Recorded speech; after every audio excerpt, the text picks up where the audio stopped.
एक महिला एक अजीब बीमारी से ग्रस्त हो गई और उसका शरीर लकड़ी जैसा हो गया, पर उसके पिता ने उपचार नहीं छोड़ा बल्कि अपनी बेटी की उम्र को 80 साल तक बढ़ा दिया, क्योंकि उन्होंने एक प्रकार के बाहरी जीव की खोज की थी जो मानव शरीर की संरचना बदल सकता है। लेकिन इसके लिए उन्हें जीवित मनुष्यों की जरूरत थी। अपनी बेटी के जीवन को बढ़ाने के लिए पिता ने बेहद सस्ते दाम पर एक मकान कुछ कॉलेज के छात्रों को किराए पर दे दिया। उन्होंने खुशी खुशी करार पर हस्ताक्षर कर दिए, पर उन्होंने बूढ़े आदमी का चेहरा नहीं देखा। वास्तव में जब छात्र ऊपर जा रहे थे, लकड़ी के घर से डरावना चरमराहट की आवाज आई। शुरू में उसने सोचा कि घर बहुत पुराना है, लेकिन जब उसने लाइट चालू की तो और भी तेज आवाज आई। नन्हे बाई ने जल्दी से रिकॉर्ड चलाया। शाओबाई ने जल्दी से प्ले किया।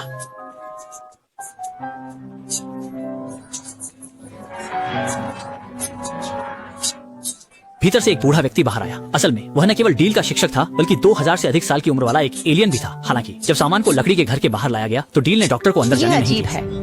मैं आपको अच्छा प्रभाव नहीं देना देखते हुए कि पुरानी लकड़ी की कुटिया से लगातार चिरमिराहट की आवाजें आ रही हैं, डॉक्टर को तुरंत कुछ गड़बड़ी का एहसास हुआ। वह चारों ओर की हवा के बहाव को महसूस कर रहे थे, लेकिन आश्चर्य से पाया कि आसपास बिल्कुल भी हवा नहीं थी। बिल की सुरक्षा सुनिश्चित करने के लिए डॉक्टर ने खुद अंदर देखने का निर्णय लिया, लेकिन जैसे ही उन्होंने सामान अंदर रखा, वह फोटोग्राफर छोटे काले से टकरा गए। बिल ने झूठ बोला कि डॉक्टर उनके दादा हैं, लेकिन 12वें अंकल ने कुछ मेरे दादाजी हैं। चलो कम से कम पिता, कृपया। ठीक है दादाजी।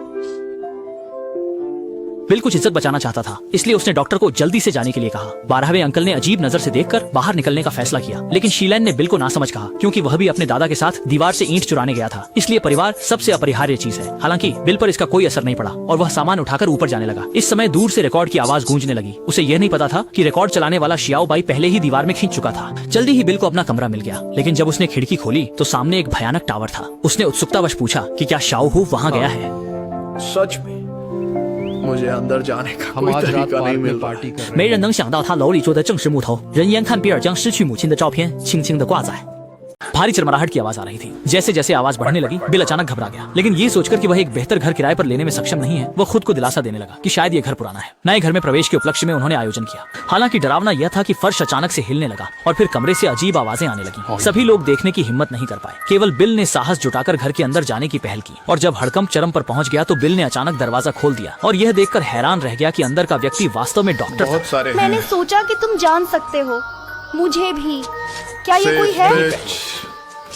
मेरा विश्वास है कि हम बहुत रोचक जंगलों के बीच में हैं। असल में डॉक्टर को चैन नहीं मिला। उन्होंने सभी लाइन स्विच की जांच की। हालांकि अजीब बात यह थी कि इस घर की सभी लाइनें 80 साल पुरानी थी, और जहां सीमेंट होना चाहिए था वहां सब लकड़ी से बना हुआ था। उन्होंने फौरन से फ्यूल लैंप बीदो को दे दिया ताकि वह सुरक्षा में रहे, लेकिन तभी अचानक से प्रबंधक बिना कोई आवाज के उपस्थित हुआ। ये देखकर सब भारी हैरान हो गए, क्योंकि उन्होंने कोई कदमों की आहट नहीं सुनी। पर प्रबंधक ने समझाया कि जैसे व्यक्ति के लिए सावधानी स्वाभाविक। डॉक्टर के पूछने पर प्रबंधक बिल्कुल विचलित नहीं हुआ, बल्कि उसने कहा कि उसकी एक बेटी है।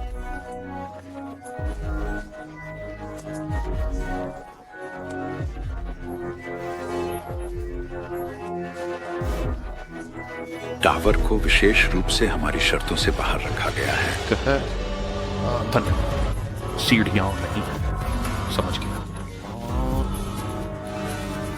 जैसे ही माहौल कुछ अजीब हुआ, शाओलान ने भी अब और सवाल नहीं किए, लेकिन बटलर ने पहले एक भयानक हंसी हंसी, फिर धीरे से ट्यूनिंग फोर्क को थपथपाया और आखिर में शान से चला गया। पर जब शियाओ हे ने दरवाजा खोला तो उसने देखा कि अभी अभी बाहर निकला बटलर पूरी तरह से गायब हो चुका था। तभी पास में हिंसी हिंसी हंसी की आवाज आई, मैं हूँ। फिर भी अंदर कुछ होने का एहसास हुआ, पर जब वह उसे निकालने ही वाला था तब बिल डॉक्टर को वहाँ से हटाकर शांति का आनंद लेना चाहता था। लेकिन 12वें अंकल ने जिद पकड़ ली कि, और उसने अभी अभी अपनी बात कही ही थी कि बिल ने बेरहमी से मना कर दिया।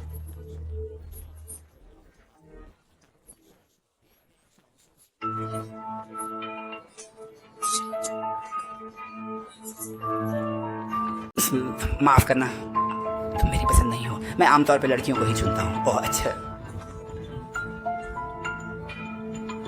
जब देखा कि प्यार का इजहार काम नहीं कर रहा है तो छोटा हूँ मजाक में फर्श पर पैर मारने लगा, लेकिन इससे डरपोक छोटा काले बहुत डर गया। आदमी को अपना सिर पकड़ते हुए देखकर ऐसा लग रहा था कि वह कमरे में खींच लिया गया। छोटा काले गुस्से में उसे बचकाना कहने लगा, लेकिन बिल ने उसकी उत्सुकता भरी भाव भंगिमा से समझ लिया कि दरअसल छोटा काले छोटा हूँ को पसंद करता है। लेकिन जैसे ही माहौल संवेदनशील हुआ, कमरे से एक चीख की आवाज आई और छोटा काले तुरंत बुरी तरह डर गया। फिर उसने अंदर दरवाजे को जोर से पीटना शुरू कर दिया। आवाज सुनकर वह असल में था। उसे तभी एहसास हुआ कि यह घर आग का था।